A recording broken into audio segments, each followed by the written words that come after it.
So today I'm cutting the joists for my rafters, and oh, my saw is not big enough. See, I'm doing a 10-12 pitch roof. That means it's going to rise 10 inches for every 12 inches horizontally that the roof is going to travel, which is a fairly steep roof. This means I need to be cutting these at 40 degrees, which will leave 50 degrees on the other side of the cut. Unfortunately, my saw is not deep enough, the blade isn't big enough to be able to cut across a 2x6 at a 40-degree cut. So this video is going to be all about the jigs that I had to build in order to make all of the different cuts that were required for building this roof. The first jig is actually made out of my entire workbench. I flushed up my chop saw with the front edge of my workbench, and then I clamped it down really securely. Then I used a square to figure out how far off the front edge I needed to set the front edge of the joist that I was going to be cutting at the saw, and then I matched that at the other end of my workbench, and I built a small jig at that end to hold the joist exactly where it needed to be so that my angle was going to be guaranteed to be the correct angle at the saw. I hope that makes sense. You'll see here now that I'm able to cut this piece and my blade is just barely big enough to reach all the way through. So that took care of the first cut I needed to do on each of these trusses, but I've got to make a second cut at the other end. And to do this, I set up a stop block, and with one clamp it wasn't quite secure enough, so I just went ahead and drove a screw right through it down into my workbench. And now I had a full-size jig that I could use to cut all of my trusses.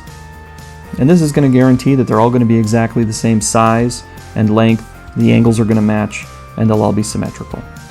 Then it was time to just repeat and cut and cut and cut and cut. I'm doing 22 of these because I'm making 11 rafters, and so this took an afternoon.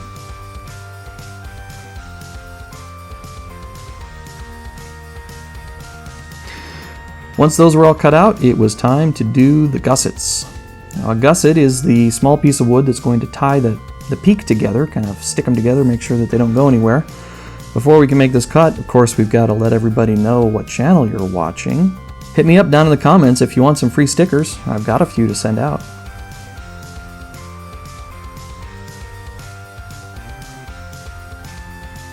Now that I was all done cutting out the rafters, I could put the fence back on my saw and make sure I square it up with my speed square, because I need to use this saw to finish cutting the top ears, I guess I want to call it, the corners of each of the gussets. So I'm cutting these at exactly the same angle that I cut the rafters, and you'll see why here in just a moment, but these are going to fit right at the top of the rafters. One thing I want to point out is you need a gusset on both sides of your rafters. You're going to kind of make a sandwich with the gussets on the outside and the rafter is the middle. So I had to cut a whole bunch of these, except for the gable ends, the two that are the very outermost rafters. Those I'm not going to be covering with gussets on both sides, just one.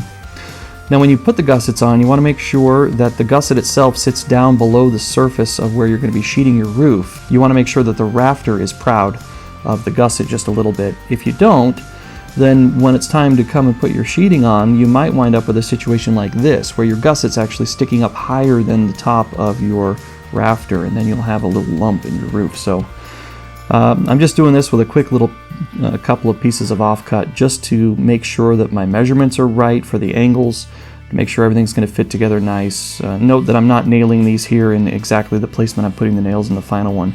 This was just proof of concept for fit, and I really like how these gussets turned out, and the overall fit and finish for making sure the rafters are going to fit together nice. I'm happy with it. So there's one other tricky cut to do, and that's called the bird's mouth cut. This bird's mouth cut is this cut right here, where the rafter passes right through or over the top of the double plate of my wall.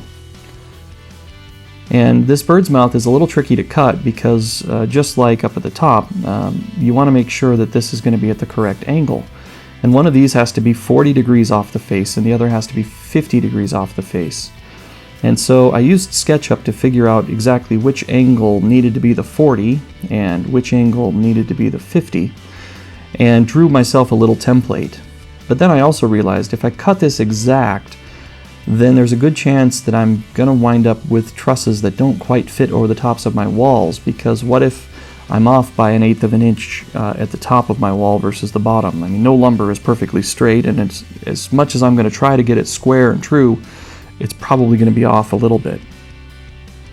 So in SketchUp, I took some measurements to see exactly how deep I needed to cut this bird's mouth cut, and I extended it by an extra 1/4 inch. Instead of 3.5 inches, which would be the top of standard 2x4, I made it 3 3/4 inches, and then was able to measure down to see how far in I would need to cut it.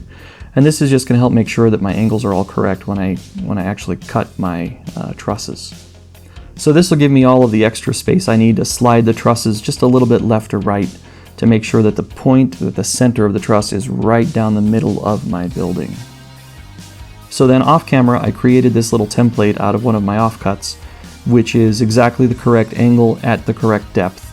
And then I use that to trace the angle onto my first rafter that I'm about to cut. Now I cut this very carefully. I started with the circular saw, but since the circular saw's blade is, well, circular, it doesn't cut completely straight up and down, and so I'm not going to manage to cut all the way through this. And rather than weakening the board by over-cutting in order to get it to cut completely out, I just finished it off with a handsaw. And I found this really worked well. So once I'd cut the first rafter this way, I used it as a template for all of the other rafters. This guaranteed that all of the bird's mouth cuts are in exactly the same position on all of the rafters, so everything is perfectly symmetrical. And again, just cut it out by hand. Alright, now my rafters have all been cut, it's time to assemble them. So again, I'm going to need a jig. The jig that I'm going to build here, I'm building on the concrete pad that I built for my shed, and I'm going to use my wall anchors to anchor down the jig. So this starts by marking where the holes need to be cut in the ends of these 2x6s. These were the 2x6s I used as my concrete forms. And then drilling a hole straight through them. I did this at both ends so that there would be a hole for each anchor. Then I just slipped the board over the anchors and bolted them down. It's so satisfying to watch these form boards get sucked down flat with the top of my concrete. So then to build the jig, I first measured the exact width of my concrete and then marked right in the dead center of it. Then lined up the top of the point where the rafters will come together and made sure that they were going to be a nice fit. Then I just grabbed a couple of pieces of 2x4 that were scrap and laid them along the bottom edges, drilled pilot holes, and then screwed them down to the form boards.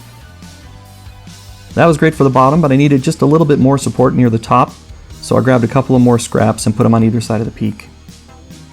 And then finally I'm ready to assemble my rafters, and this assembly was the fastest part of this entire process.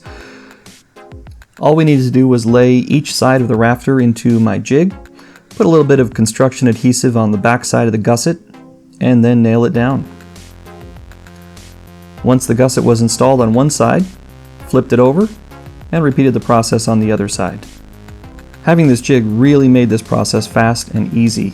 It made sure that all of my rafters are perfectly symmetrical, and that's going to guarantee that my roof line is nice and flat.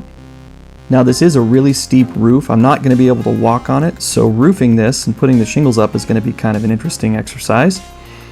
I'm looking forward to sharing that with you. But you may notice I don't have any cross brace that's going across the bottom of these rafters, and that's because I'm going to be adding a loft to this shed, and that's going to serve as the cross brace, as it's going to be attached near the top of the walls, which would be about the right position for the cross brace on these rafters. So that's all we're going to cover in this one. Building rafters was more complicated than I expected, but with all of the jigs that I built, the results were fantastic.